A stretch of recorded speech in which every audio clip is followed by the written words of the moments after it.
귀한 찬양 감사합니다. 어떤 40대 아들이 70대 어머니 권사님에게 이런 이야기를 합니다. 어머니, 저는 오늘 교회 가기가 싫습니다. 어머니가 왜 그러냐고 물었습니다. 아들은 교회 가기 싫은 이유 3가지를 댑니다. 첫째는 주일날 늦게까지 잠을 자고 싶고요. 둘째는 성가대가 불협화음 낼 때는 정말 싫고요. 셋째는 대표 기도가 너무 길어서 싫다는 것이었습니다.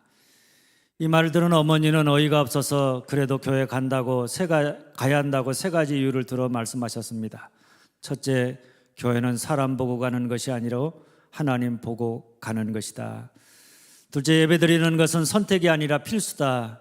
그리고 무엇보다 셋째, 네가 꼭 교회 가야 할 이유가 있는데 네가 그 교회 담임 목사잖아. 눈같이 연한 우스운 이야기입니다만은 때로 목사도 그 마음이 낙심이 되면 교회 가고 싶지 않을 때가 있다는 것입니다. 세계적인 복음주의 신학자인 존 스토트 박사가 1985년 남미 에콰도르 키토에서 열린 국제 복음주의 기독 학생의 남미 지역 간사 수련회에서 리더십의 도전이라는 주제로 강연을 했습니다. 그 강연의 내용이 리더가 리더에게라는 책입니다. 그는 이 책에서 리더가 탁월한 지도력을 발휘하려면 필요한 4가지 핵심 원리가 있는데 그 첫 번째는 낙심 극복입니다. 압박을 견뎌내야 한다는 것입니다. 두 번째는 자기 훈련, 영적 생기를 유지해야 한다는 것입니다. 세 번째는 관계로서 사람을 존중해야 한다는 것입니다. 그리고 4번째는 나이와 상관없이 권위가 있어야 한다고 이야기합니다. 그런데 이 4가지 중에 첫 번째로 낙심 극복을 이야기했는데 참으로 탁월한 영적인 통찰력이 아닐 수가 없습니다. 리더십에 대한 많은 책을 제가 읽어보았지만 그 첫 번째로 낙심 극복을 이야기하는 것은 존 스토트밖에는 없는 것 같습니다. 사실 우리가 사명자로 리더로 주님의 일을 감당하면서 우리에게 시시때때로 다가오는 그 압박을 견뎌내지 못한다. 낙심된 마음을 극복하지 못한다. 그러면 우리는 아무것도 이룰 수가 없을 것입니다. 그런 의미에서 낙심 극복은 사명자에게 어떤 면에서 보면 가장 중요한 문제라고 해도 과언이 아닙니다. 그런 면에서 보면 오늘 사도 바울은 사명자로서 그의 사역에 커다란 위기를 맞이하고 있는 것처럼 보여집니다. 그는 고린도에 가서 복음을 전했습니다. 그곳에 많은 사람들이 예수를 믿었고 고린도 교회가 세워졌습니다.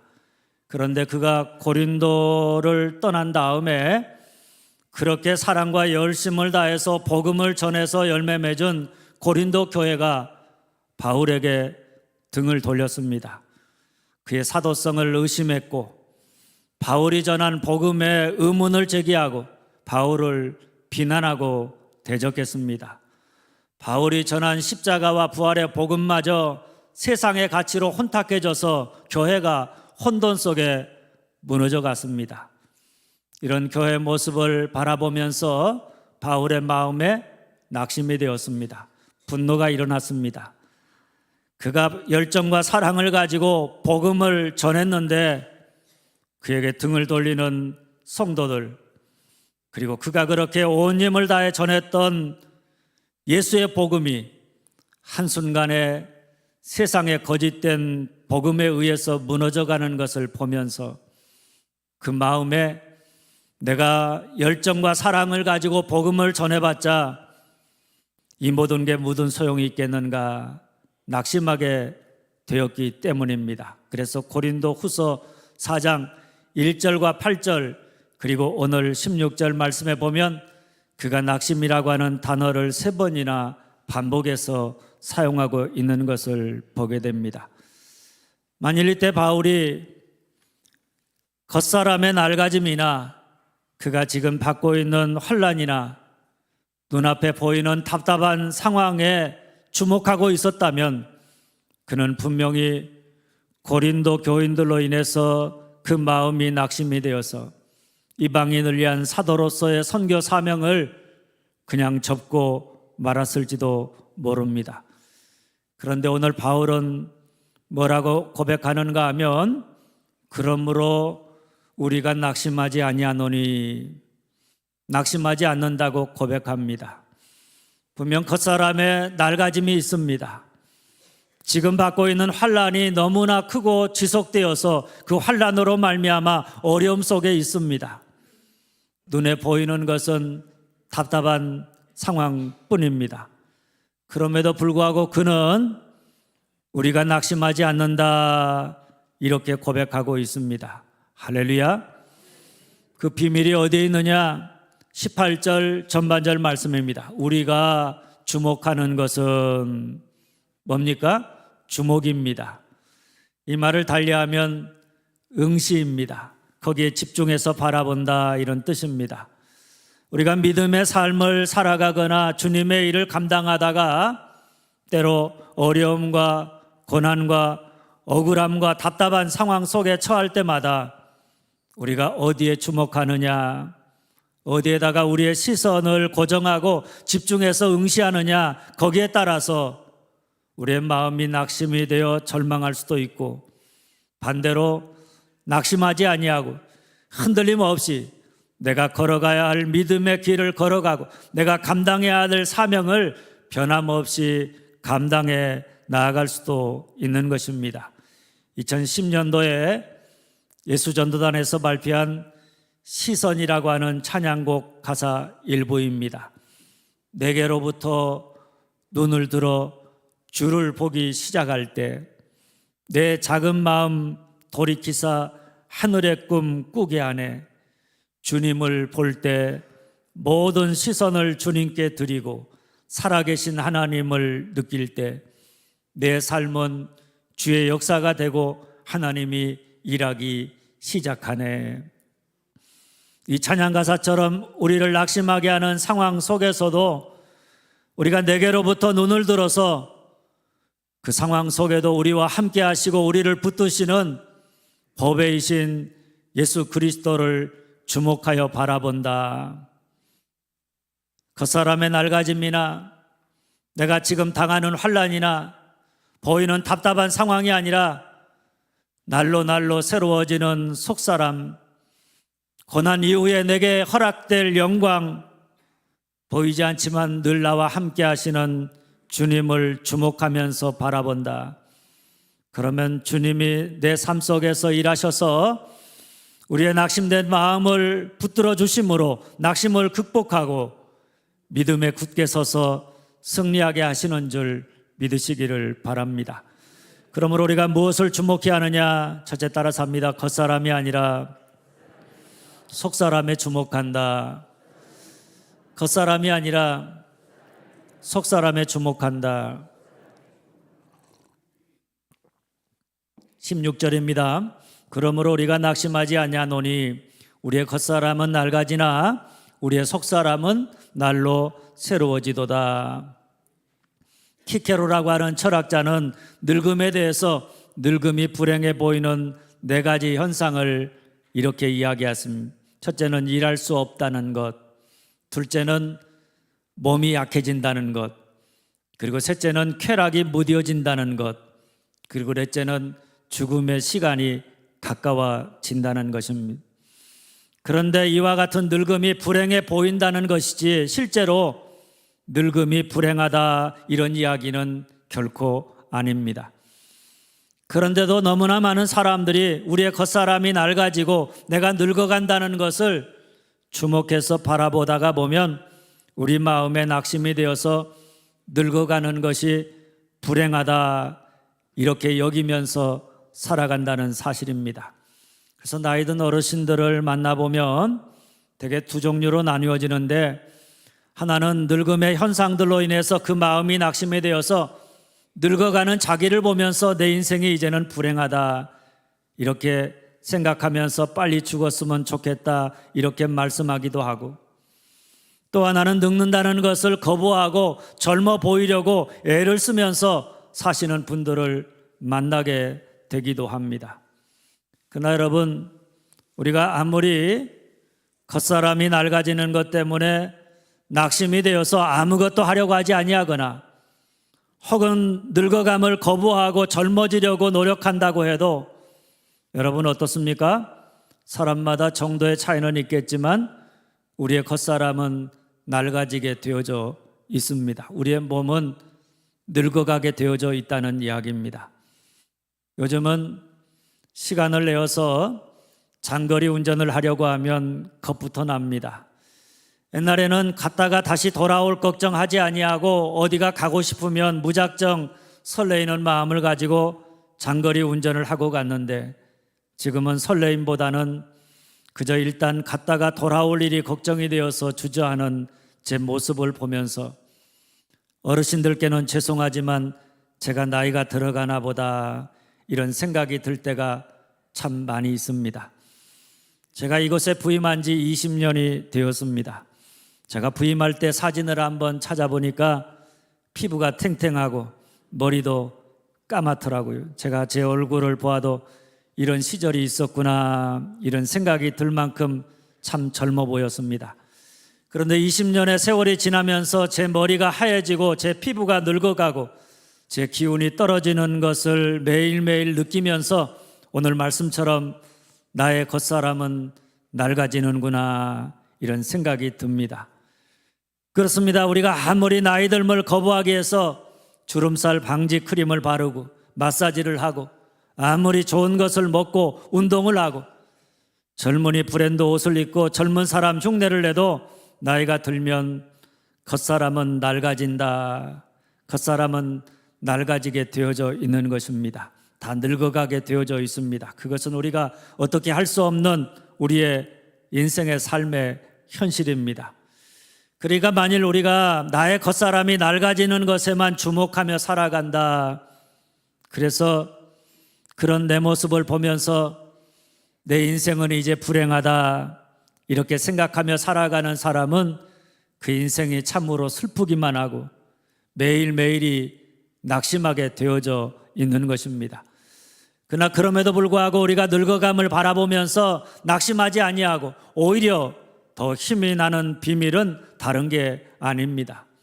낡아지는 우리의 겉사람에 주목하는 게 아니라 그 가운데서도 날로 새로워지는 속사람, 하나님에 대한 소망을 더 굳게 붙잡고 하나님을 향해서 한 걸음 한 걸음 나아가는 나의 속사람에 주목하면 된다는 말씀입니다. 왜냐하면 우리의 겉사람은 세월이 흘러가면서 점점 낡아지지만은 그러면 그럴수록 우리의 속사람, 그 속사람은 겉사람과 함께 낡아지는 게 아니라 날로 새로워지기 때문입니다. 가수 노사연 씨가 부른 바람이라는 노래 가사처럼 우리는 늙어가는 게 아니라 조금씩 익어가는 것이기 때문입니다. 영어 속담에 아름다움은 그냥 피부 한 장의 두께이다 이런 말이 있습니다. 참 맞는 말입니다. 외적인 아름다움이라고 하는 것은 껍데기 한 장 벗기면 다 똑같습니다. 나이 들어가면 다 똑같아 보인다는 이야기입니다. 그런데 나이가 들수록 차이가 나는 것이 있는데 그것은 그의 겉모습이 아니라 그 속사람이 어떠하냐, 그 인격이 얼마나 성숙되어졌느냐, 그 믿음이 얼마나 성숙되어졌느냐 하는 것입니다. 나이가 들어서도 여전히 보이는 것, 세상적인 것에 주목하면서 살아간다. 거기에다가 인생의 목적을 두고 여전히 욕심 사납게 살아간다. 그러면 그 사람의 인생은 추한 것입니다. 반면에 나이가 들었는데 세상의 것에다가 집착하지 아니하고 그 인격이 성숙해져서 하나님 나라를 추구하며 살아간다. 무엇이 인생에서 가장 중요한 것인지를 알고 하나님을 더욱 가까이 하고 여호와를 앙망하면서 살아간다. 욕심을 내려놓고 믿음으로 사랑으로 살아간다. 그러면 그 인생의 모습은 그의 겉모양과 상관없이 참 아름답고 생기가 넘치게 되는 줄 믿으시기를 바랍니다. 그러니 우리는 내가 늙어간다는 현실 앞에서 내 겉사람이 낡아지는 것에 주목해서 내 인생은 끝났다고, 불행하다고 슬퍼하고 낙심하면서 삶의 의욕을 잃어버리고 죽지 못해 살아가는 인생이 아니라 우리의 늙음이 우리의 속사람을 날로 새롭게 한다는 사실을 깨닫고 우리의 나이 들어감이 우리의 속의 인격을 참으로 인간되게 한다는 사실을 깨닫고 젊었을 때는 보지 못했던 인생의 깊은 것을 바라보고 젊었을 때는 포기하지 못했던 것들을 포기하고 깨닫지 못했던 것들을 깨닫고 이해할 수 없었던 것들을 공감하고 듣지 못했던 것들을 듣고 내 힘을 다 빼고 전적으로 하나님만을 의지함으로 늙음이 주는 풍요로운 영적인 세계를 마음껏 누리면서 감사하면서 살아가는 여러분들이 다 되어질 수 있기를 주님의 이름으로 축원합니다. 둘째, 따라서 합니다. 환난이 아니라 영광에 주목한다. 환난이 아니라 영광에 주목한다. 17절입니다. 우리가 잠시 받는 환난에 경한 것이 지극히 크고 영원한 영광에 중한 것을 우리에게 이루게 함이니. 육체의 늙어감과 함께 인간을 괴롭히는 낙심하게 하는 것은 바로 우리가 인생을 살면서 겪게 되어지는 각종 고난과 어려움의 문제들입니다. 우리가 이 땅에 발을 붙이고 살아가는 한 그 어느 누구도 이 고난과 어려움의 문제 앞에서 면제된 인생을 사는 사람은 한 사람도 없습니다. 정도의 차이는 있겠지만 그저 그 사람의 삶의 뚜껑을 열고 그 안에 들어가 보면 모든 사람은 나름대로 고난과 어려움을 경험하면서 살아갑니다. 척수인돌 목사님은 그래서 이렇게 말합니다. 고난은 우주적인 언어다. 예수 믿고 구원받았다고 해서 고난이나 어려움의 문제에서 면제되지 않는다는 그런 이야기입니다. 그렇다면 여러분, 오늘 우리가 당하고 있는 고난의 현실 속에서도 우리가 낙심하지 아니하고 당당하게 믿음의 삶을 살고 우리가 걸어가야 될 사명자의 삶을 살아갈 수 있는 비밀이 어디에 있느냐? 그것은 우리가 받고 있는, 그래서 우리를 낙심하게 하는 고난과 환난에 주목하면서 내가 이렇게 고난과 환난 속에 있으니 내 인생은 불행하다, 하나님이 나를 사랑하지 않는다, 이렇게 생각하면서 사는 게 아니라 그 가운데 눈을 들어 지극히 크고 영원한 영광에 중한 것, 그 가운데 함께 하시고 이루어 가시는 하나님의 놀라운 구원의 역사에 주목하는 데 있다라고 하는 말씀입니다. 오늘 17절 말씀은 바울 당시에 사용되었던 저울의 그림을 가지고 이해해야 본문의 말씀을 이해할 수가 있습니다. 저울은 그 중앙에 추가 놓여져 있고 그 추를 중심으로 해서 양옆에 물건을 놓고 무게를 재는 도구입니다. 그런데 지금 바울은 자기가 받고 있는 환난을 뭐라고 표현하고 있는가 하면 잠시 받는다, 경하다, 이렇게 표현합니다. 그런데 여러분, 우리가 환난과 고난을 당할 때 당하는 사람의 입장에서 보면 잠시 받는 환난, 가벼운 것, 이렇게 표현한다면 그 말에 동의할 사람은 한 사람도 없습니다. 왜냐하면 환난은 당하는 사람에게는 경한 것이 없기 때문입니다. 다 무겁기만 합니다. 그래서 너무나 무겁다고, 너무 힘들다고, 이것 때문에 내가 살고 싶지 않다고 이렇게 말하는 소리를 듣게 되어집니다. 환난을 당하면서 가볍다고, 괜찮다고 이렇게 말하는 사람은 사실은 자기를 속이는 사람입니다. 거기다가 환난이라고 하는 것은 쉽게 끝날 것 같지 않고 그 끝을 모르기 때문에 우리를 더욱 힘들게 하는 것입니다. 그런데 바울이 당하는 환난을 저울에다가 하나하나 얹혀서 달아보면 그가 받은 환난은 결코 그가 말하는 것처럼 잠시 받았던 것도 경한 것도 아니었습니다. 고린도서 11장에 보면 그는 수고도 더 많이 하고 감옥살이도 더 많이 하고 매도 더 많이 맞고 여러 번 죽을 뻔했습니다. 유대 사람들에게서 마흔에서 하나를 뺀 매를 맞은 것이 한 번이고 파선을 당한 것이 세 번이고 밤낮 꼬박 하루를 망망한 바다를 떠다녔습니다. 자주 여행하는 동안에는 강물의 위험과 강도의 위험과 동족의 위험과 이방 사람들의 위험과 도시의 위험과 광야의 위험과 바다의 위험과 거짓 형제의 위험을 당했습니다. 수고와 고역에 시달리고 여러 번 밤을 지새우고 줄이고 목마르고 여러 번 굶고 추위에 떨고 헐벗었습니다. 그야말로 그가 당한 환난을 저울에다가 올려놓으면 저울이 확 기울일 수밖에 없으리만큼 그 환난은 잠시 받고 끝난 환난이 아니었습니다. 그가 사역을 시작한 그 순간부터 그가 죽을 때까지 지속적으로 환난을 당했습니다. 그것은 가벼운 것이 아니었습니다. 누가 봐도 너무나 무거운 그로 말미암아서 고통과 낙심과 절망할 수밖에 없는 그런 환난을 받았습니다. 그런데 바울은 이렇게 말합니다. 우리가 잠시 받는 환난에 경한 것이, 잠시 받는 환난에 경한 것이, 우리가 받는 환난은 잠시 받는 것이고 그 무게는 경하다, 가볍다는 것입니다.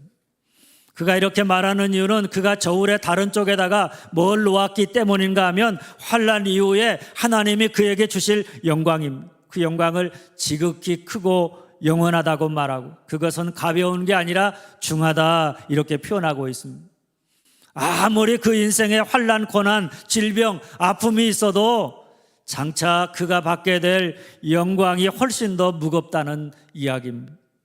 그래서 그는 그가 당하는 환난에 주목함으로 낙심하기보다는 내 인생이 참 불행하다 이렇게 노래하기보다는 그보다 훨씬 더 영원하고 무거운 영광을 바라보고 거기에 주목함으로 지금 받는 고난이 고난으로 끝나지 않을 뿐만 아니라 오히려 그 고난이 지극히 크고 영원한 영광을 이루게 한다 이렇게 고백합니다. 또 로마서 8장 18절에서는 생각하건대 현재 고난은 장차 우리에게 나타날 영광과 비교할 수 없도다 이렇게 노래하고 있는 것입니다. 할렐루야.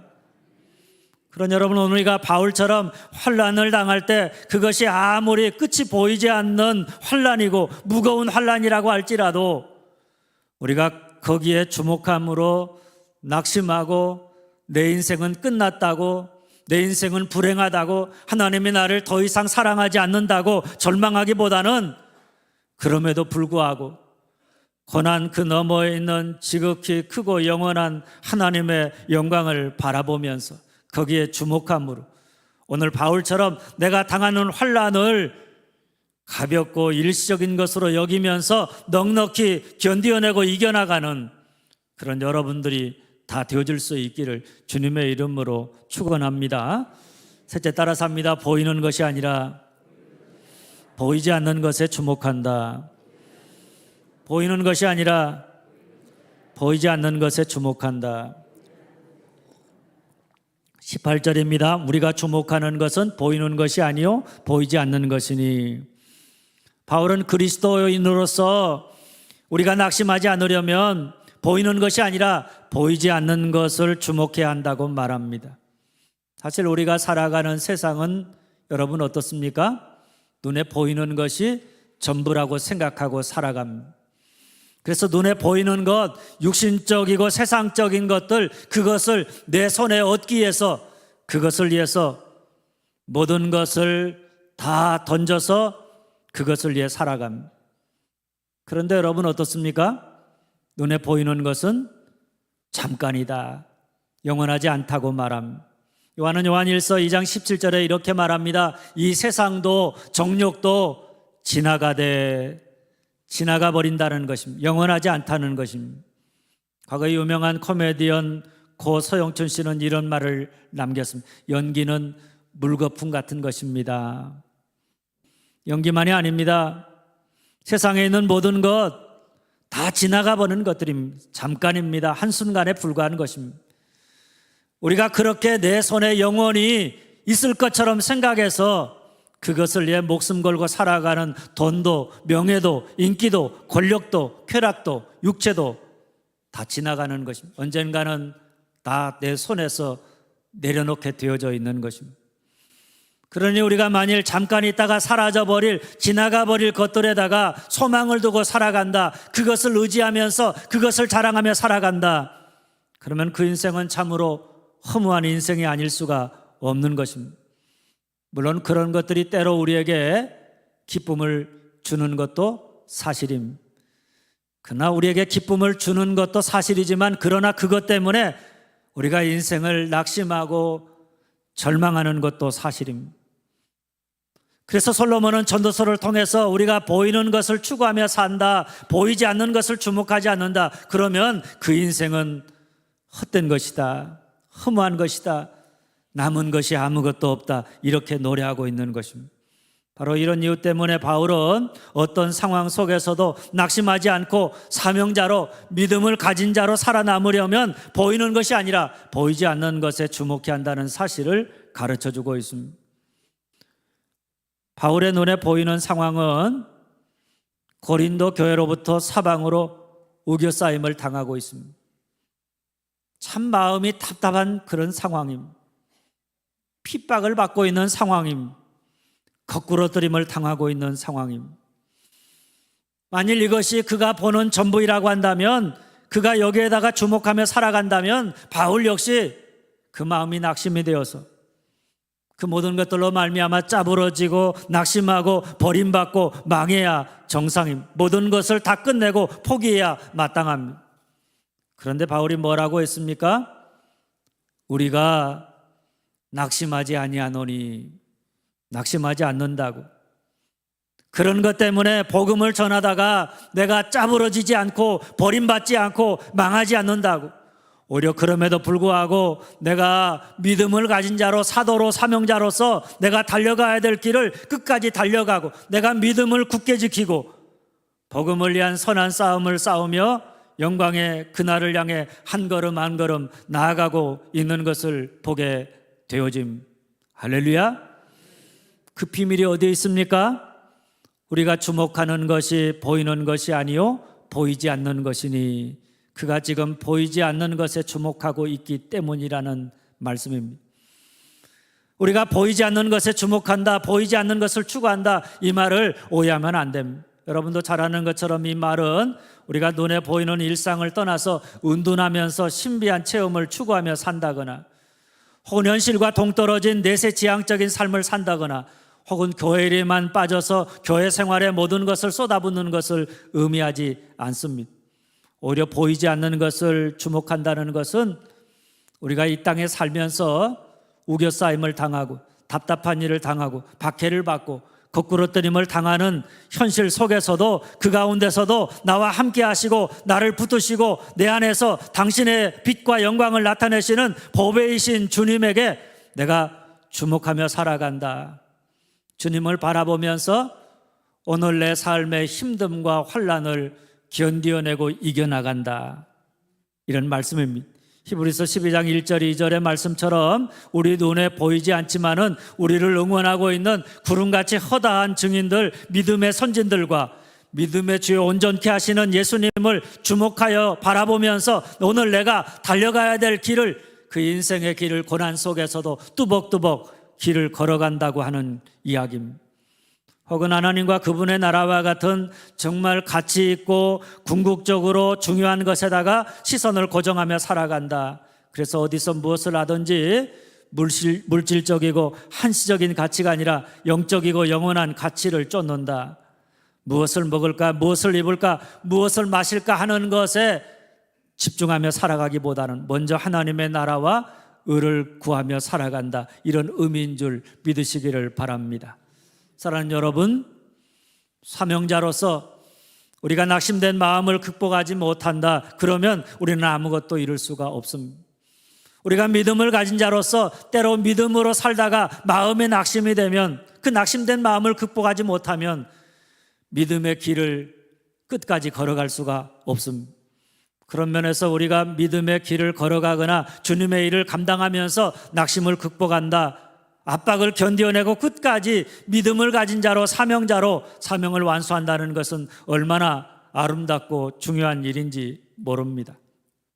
그러려면 그 무엇보다, 한번 따라서 합니다. 무엇을 주목하느냐, 무엇을 주목하느냐, 무엇을 주목하느냐가 중요합니다.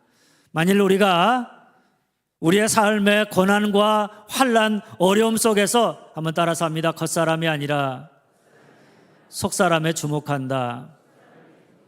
환난이 아니라 영광에 주목한다.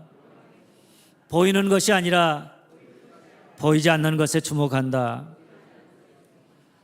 우리가 겉사람이 아니라 속사람에 주목하고 환난이 아니라 영광에 주목하고 보이는 것이 아니라 보이지 않는 그리스도에게 주목하며 살아간다. 그러면 우리 역시 사방으로 우겨싸임 당하고 답답한 일을 당하고 박해를 받고 거꾸로뜨림을 당해도 낙심하지 아니하고 끝까지 내가 걸어가야 될 믿음을 지키며 믿음의 길을 걸어갈 뿐만 아니라 사명자로 내게 맡겨진 모든 것들을 포기하지 아니하고 그 모든 것들을 넉넉히 감당해 나아가는 믿음의 승리자로 살아갈 수 있는 줄 믿으시기를 바랍니다. 바라기는 여러분 모두가 바울처럼 어떤 상황 속에서도 사명자로 믿음을 가진 자로 겉사람이 아니라 속사람을 환난이 아니라 영광을 보이는 것이 아니라 보이지 않는 것에 주목하며 살아감으로 낙심하지 아니하고 날마다 승리하는 믿음의 삶을 살아갈 수 있기를 주님의 이름으로 축원합니다. 기도하겠습니다. 아버지 감사합니다.